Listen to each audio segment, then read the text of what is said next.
মোদির জন্য foundation school and কলেজের অনলাইনে ক্লাসে প্রত্যেক শিক্ষার্থীকে স্বাগতম ও শুভেচ্ছা। তোমাদের গণজ্যামিতির ধারাবাহিকভাবে আজকে দুই নম্বর ক্লাস। দেখো, গত ক্লাসে আমাদের গণজ্যামিতির যে প্রথম যে বেসিক যে আলোচনাগুলো ওইগুলো তোমাদের আলোচনা হয়েছে। আজকের ওইগুলো গণজ্যামিতির যে অংশগুলো তোমাদের প্রয়োজন, অর্থাৎ যে গণবস্তুগুলো তোমাদের জানা প্রয়োজন এবং সেগুলোর আকৃতি এবং সেগুলোর সূত্রগুলো বের করার জন্য তোমাদের প্রথম আকৃতি এবং সেগুলোর নাম জানতে হবে। দেখো, প্রথমে প্রিজম। এটাকে ছিল তোমাদের আয়তকার ঘনবস্তু আর গণক, যেটা তোমাদের ইজিলি বোঝো। এখন প্রিজমটা তোমাদের সম্পূর্ণ নতুন জিনিস। তোমরা ফিজিক্সের ল্যাবে এটা প্রিজম দেখছো, হয়তো বা তোমরা এখন ল্যাব করার সুযোগ পাও নেই, বা তোমরা ইচ্ছে করলে গুগলে সার্চ দিয়ে প্রিজমের দিয়ে দেখে প্রিজম দেখতে পারো। যে সরাসরি দেখতে চাও প্রিজম, এই সাধারণত ওই ফিজিক্সের ল্যাবে এটা করানো হয়। আচ্ছা দেখো, প্রিজম যে ঘনবস্তু দুই প্রান্ত সর্বসম এবং সমান্তরাল বহুভুজ দ্বারা আবদ্ধ এবং অনন্য তলগুলো সামান্তরে তাকে প্রিজম বলে। খেয়াল রাখবে, প্রিজমের ভূমি দুইটা হয়, অর্থাৎ দুই পাশ যেহেতু বলছে দুই প্রান্ত সর্বসম, তাই এখানে ভূমি কয়টা হবে? ভূমি দুইটা হবে। যে কোনো একটাকে বিবেচনা করলে যদি ওটাকে ধরো ওইটা ভূমি, যদি অন্যটাকে বিবেচনা করো সেটা ভূমি হবে। অর্থাৎ এখানে ভূমি দুইটা বলতে ভূমি একটাই হয়, ভূমি একটা ধরলাম, কিন্তু যদি তোমরা এটাকে অপর সাইড চিন্তা করতে ওটাও ভূমির মতো নেই। তো দেখো, প্রিজমের দুই প্রান্তকে ইয়ার ভূমি বলে এবং অনন্য তলগুলোকে পার্শ্বতল বলে। খেয়াল রাখবে, প্রিজমের মধ্যে সবচেয়ে খেয়াল রাখবে যেটা, যে পার্শ্বতলগুলো কী হবে? আয়তাকার হবে। এখানেও সংজ্ঞা দেওয়া আছে অনন্য তলগুলো সামান্তরিক। এখানে সামান্তরিকের চেয়ে আয়তাকার দিলে বুঝতে সুবিধা হয়। আচ্ছা, তাহলে অন্যান্য তলগুলো কী হবে? আয়তাকার হবে। আয়তাকার মানে তোমাদের সাধারণত আয়তাকার প্রিজমগুলো তোমাদের বেশি পড়ানো হয়েছে। আয়তাকার প্রিজমগুলো তোমাদের এখানে আলোচনা হবে। দেখো, তাহলে খারাপ প্রিজম যেটা যদি পার্শ্বতলগুলো আয়তাকার হয়, খেয়াল রাখবা, যদি পার্শ্বতলগুলো আয়তাকার হয় তো প্রিজমটি খাড়া হবে, এটাকে বলা হয় সমপ্রিজম। আর যদি অন্য ক্ষেত্রে আয়তাকার না হয়, সামান্তরিক হয়, তো সেটা বলা হবে তির্যক প্রিজম। বাস্তব ক্ষেত্রে তোমার সাধারণত খারাপ প্রিজমগুলোই ব্যবহার বেশি হয়। আর খেয়াল রাখবা যে প্রিজমের নামকরণ প্রিজম বিভিন্ন আকারের হয়ে থাকে, বিভিন্ন আকৃতির হয়। যদি ভূমির ত্রিভুজ আকার হয়, এটা বলা হবে ত্রিভুজ আকারের প্রিজম। আর যদি ভূমি তোমার চতুর্ভুজ হয়, এটা বলা হবে চতুর্ভুজ আকার প্রিজম। আর যদি পঞ্চভুজ হয়, এটা বলা হবে পঞ্চভুজ আকার প্রিজম। এভাবে সামনে যা তাই, যদি ষড়ভুজ হয় তো ষড়ভুজ আকার, সপ্তভুজ আকার, এভাবে আস্তে আস্তে সবগুলো হবে। তো দেখো, ভূমি সুষম বহুভুজ হলে এটা বলা হবে সুষম প্রিজম। ভূমি যদি সুষম, যদি সমবাহু ত্রিভুজ হয় তো এটা হবে সুষম ত্রিভুজ আকৃতির প্রিজম। আর যদি বর্গ হয়, যদি ভূমিটা বর্গ হয় তো এটা হবে তোমার সুষম আকৃতির, এটা বলা হবে যে বর্গ আকৃতির, এটা বলা হবে বর্গ আকৃতির প্রিজম। তো দেখো, প্রিজমের আলোচনা এখানে পর্যন্ত। প্রিজমের সূত্র, প্রিজমের সমগ্রতল ক্ষেত্র, যেহেতু এখানে ভূমির দুইটা, তো 2 গুণ ভূমির ক্ষেত্রফল যোগ পার্শ্বতলগুলোর ক্ষেত্রফল। পার্শ্বতল যদি আয়তকার হবে, তো দেখো আয়তকারের সূত্রগুলো আমি এটা তোমাদের সরাসরি দেখাতে পারলে সুবিধিত, তবে একটু কথার সাথে তোমরা একটু বাস্তব মিলাও বা তোমার ছবি এঁকে মিলাও।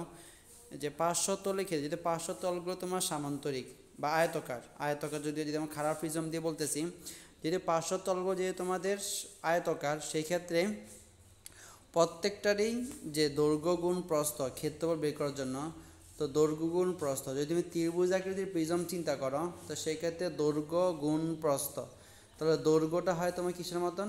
দৈর্ঘ্য হয় তোমার দৈর্ঘ্য বা ভূমি যে কোনো একটাকে, দৈর্ঘ্য বা প্রস্থ যে কোনো একটা, দেখো একটা তো আয়তকারের অংশ হবে, আরেকটা দেখো তোমার ত্রিভুজের অংশ হবে। তো দেখো, প্রত্যেকটা খেয়াল করো, প্রত্যেকটা ত্রিভুজের 3টা বাহুই ব্যবহার হয়। এই জন্য বলা হয়েছে ভূমির পরিসীমা, আর এই ভূমির এই প্রান্ত থেকে ওই প্রান্তটা বলা উচ্চতা। তাহলে ভূমির পরিসীমা গুণ উচ্চতা, অর্থাৎ 2 ইন্টু ভূমির ক্ষেত্রফল যোগ ভূমির পরিসীমা গুণ উচ্চতা। এখানে ভূমির ক্ষেত্রফল খেয়াল রাখবা, যদি ত্রিভুজ আকৃতির হয় তাহলে সমবাহু ত্রিভুজ সূত্র ব্যবহার করবা, যদি বর্গ হয় বর্গের সূত্র, যদি পঞ্চভুজ হয় তাহলে সুষম বহুভুজের ক্ষেত্রফল সূত্র।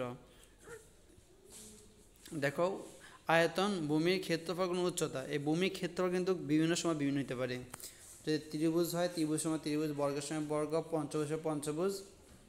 মূলত খেয়াল রাখবা হয়ে যাবে সুষম বহুভুজের সূত্র n a square divided by 4 cot 180 degree by n। উদাহরণ 2 তোমাদের দেখো, একটি ত্রিভুজাকার প্রিজমের ভূমির বাহু দুই দেওয়া আছে 3 4 5 উচ্চতা, তো সূত্র বসা দিলে হয়ে যাবে। যেহেতু ত্রিভুজ আকৃতির, যেহেতু 3 4 5 এটা সমকোণী ত্রিভুজ বোঝাই যায়, তাহলে এটার ক্ষেত্রফল হবে হাফ ভূমি গুণ উচ্চতা, অর্থাৎ 3 গুণ 4 12, 12 থেকে 6। তো ভূমির ক্ষেত্রফল এখানে 6, বাকিটা সূত্র বসা দিলে হয়ে যাবে। দেখো পিরামিড, পিরামিড আরেকটা নতুন তোমাদের গণবস্তু। এখানে পিরামিড, তোমার মিশরের পিরামিড নাম শুনছ। মিশরের পিরামিডগুলো যে আকৃতির, হয়তো তোমরা দূর থেকে বা গুগলে বা কোথাও হয়তো বা দেখছ, আসলে বাস্তবে এরকম পিরামিড আকৃতি এরকম হয়, যেটা নিচের যেটা হবে, যার উপরে ভিত্তি স্থাপন করবে, সেটা বহুভুজের উপর স্থাপিত হবে। অর্থাৎ বহুভুজের উপর অবস্থিত যে গণবস্তুর একটি শীর্ষবিন্দু থাকে, অর্থাৎ সবগুলোই শীর্ষগুলো একটা বিন্দুতে মিলিত হবে, এবং যার পার্শ্বতলগুলো প্রত্যেকটি ত্রিভুজাকার হয়, একে বলা হয় পিরামিড। তো পিরামিডের ভূমি যে কোনো আকারে বহুভুজ এবং তার পার্শ্বতলগুলো যে কোনো ধরনের ত্রিভুজ হতে পারে। তবে ভূমি সুষম হলে এটা বলা হবে সুষম বহুভুজ, পার্শ্বতলগুলো যে সর্বসম হয় এটা বলা হবে সুষম পিরামিড। খেয়াল রাখবা, সুষম পিরামিড হওয়ার শর্ত হলো দুইটা, যদি ভূমি সুষম হয় এবং পার্শ্বতলগুলো সমতল হয়, সর্বসম হয়। শীর্ষবিন্দু ও ভূমির যে কোনো কৌণিক বিন্দুর সংযোজক রেখাকে বলা হয় পিরামিডের দ্বার। আমরা যেটাকে বর্গের সময় বাহু বলি, এটা বলা হয় পিরামিডের দ্বার বলা হবে। তা দেখো, শীর্ষ হতে ভূমির উপর অঙ্কিত লম্ব দৈর্ঘ্যকে বলা হয় পিরামিডের উচ্চতা। খেয়াল রাখবা, শীর্ষ হতে ভূমির লম্ব একেবারে সোজাসুজি, তোমার যেটা এখানে দেওয়া আঁকা দেওয়া নাই, একেবারে সোজাসুজি যেটা দেওয়া হবে সেটা তোমার উচ্চতা। এখন দেখো, এই এক ধরনের পিরামিড যেটা 4টা সমবাহু ত্রিভুজ দ্বারা হয়, যে নিচেরটা বলছি, নিচেরটা তোমার সুষম বহুভুজ হয়। নিচের যেটা উপর পিরামিড স্থাপন হবে যে সেটা সুষম হয়। যেহেতু যদি বহুভুজটা যদি তোমার ভূমি হয়, দেখো যদি ভূমিটা যদি তোমার ত্রিভুজ আকৃতি হয়, তো সেটা বলা হবে তোমার ত্রিভুজ আকৃতির পিরামিড বলা হবে। তো যদি অন্যান্য তলগুলো, অর্থাৎ 4টি সমবাহু ত্রিভুজ দ্বারা যে ঘনবস্তুটা হয় আর যেটা পিরামিড আকৃতির হবে, সেটা হবে সুষম চতুস্থলক। অর্থাৎ নিচে একটা ত্রিভুজকে স্থাপন করলাম, যেহেতু ত্রিভুজে 3টা বাহু, 3টা বাহুতে 3টা সমবাহু ত্রিভুজ স্থাপন করো, দেখবো সবগুলো একটা বিন্দুতে মিলিত হয়। তো সেই ক্ষেত্রে এটা বলা হবে সুষম চতুস্থলক। সুষম চতুস্থলক থেকে একটা এমসিকিউ আসে যে সুষম চতুস্থলকের দ্বার সংখ্যা কয়টা বা বাহুর সংখ্যা কয়টা, হবে 6।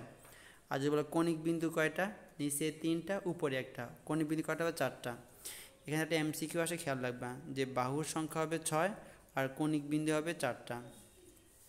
এখন পিরামিডের সূত্র দেখো, যেহেতু পার্শ্বতলগুলো তোমার সর্বসম ত্রিভুজ হয়, তাহলে পিরামিডের সমগ্র তলের ক্ষেত্রফল, আমার খেয়াল রাখবা আমরা এখানে তোমার সুষম চিন্তা করতেছি। পিরামিডের সমগ্র তলের ক্ষেত্রফল, তাহলে প্রথমে ভূমির ক্ষেত্রফল যোগ হাফ ইন্টু ভূমির পরিধি গুণ হেলানো উচ্চতা। হেলানো উচ্চতা তোমাদের বলতে যেটা হেলে থাকে এটা বলে হেলানো উচ্চতা, যেটা বের করার সূত্র আগে তোমাদের পূর্বে সাধারণ গণিতে পড়ছো কোণকের সময়।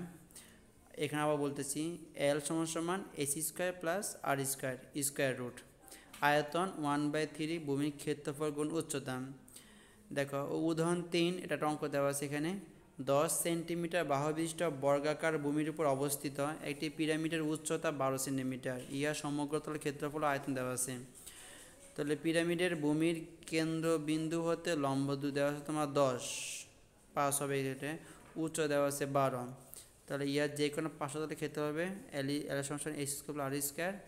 তাহলে পিরামিডের সমগ্রতলের ক্ষেত্রফল ভূমির ক্ষেত্রফল যোগ হাফ ইন্টু ভূমির পরিধি গুণ উচ্চতা, আয়তন সেম 1/3 ভূমির ক্ষেত্রফল গুণ উচ্চতা। তো আমরা আগামী ক্লাসে এই সমবৃত্ত ভূমি কোণক আর তোমাদের গোলক নিয়ে আলোচনা অঙ্ক শুরু করতে পারবো।